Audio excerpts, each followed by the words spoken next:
Hi, I'm Dr. Allen, Jones Animal Hospital. Welcome to Vet Visits. Today we're going to talk about your new puppy. Now this is Miko, and it's been a few years since she's been a puppy, but she's volunteered some time as a demo dog. Lots of people will get new puppies, and it's a fun time and exciting time, but there's some things that have to be done with a new puppy that you may not think about if it's been a while since you've had a new puppy. Of course, you have the medical stuff. They need to have vaccinations. They need to be checked for worms. They need to be dewormed if that's appropriate. They need to have flea control and be started on heartworm prevention. There's all those medical things, and it's very, very important that they get the whole series of vaccines. You typically start at about 6 weeks of age, give vaccinations every 3 to 4 weeks until they're about 4 months old.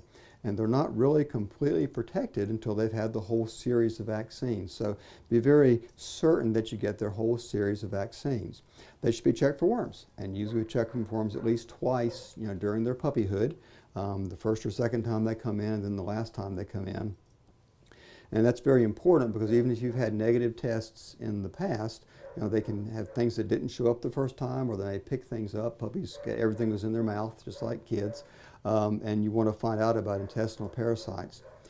Also, during that puppyhood, and your window's about 6 to 14 weeks of age, is the best time to socialize a puppy. And that socialization is super, super important. Puppies need to be exposed to people of all different ages, everything from toddlers to great-grandparents, everything in between.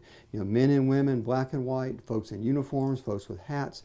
Every presentation of a person you can think of needs to be exposed to the puppy. And not just a brief pat on the head, but give them treats, play with them, love on them, good interactions with them. And what happens then is the puppy sees all these different presentations of people as being okay. And you're much less likely to have a shy, timid puppy that barks and growls and doesn't meet people well. Now, some of that behavior is genetic, and you can't do a thing about that, but a lot of it is learned and from the environment. So you do have a chance to influence their environment, to influence the people they're exposed to, and to help make them a more comfortable, enjoyable pet through their life. Also, handle the puppy a lot. Handle the puppy very intentionally.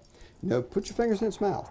You're going to have this dog, 15 or 16 years. Sooner or later, it's going to get sick, and you're going to have to give it medicine. If you get used to putting your fingers in its mouth as a puppy, when you have to give it medicine later, it's easy. Work with its ears.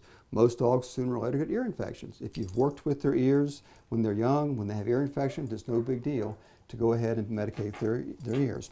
Handle them. Handle their feet, and take every toe every day, and just kind of do this. If you'll do this with their feet, they don't care about you handling their feet. When you want to trim their toenails, it's no big deal. They're used to you handling their feet. They don't care. I have dogs that come in my practice that literally have to be sedated in order for us to trim their toenails because they're just such idiots about their feet. If they'd been handled as puppies, in most cases, you wouldn't have that issue.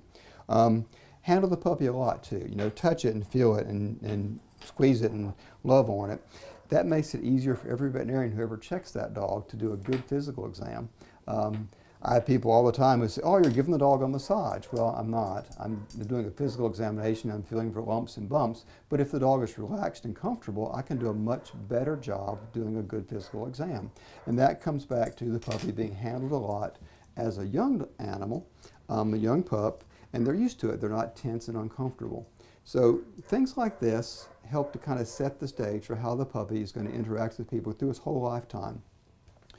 You can make up for lost time after they're older, but it's much harder.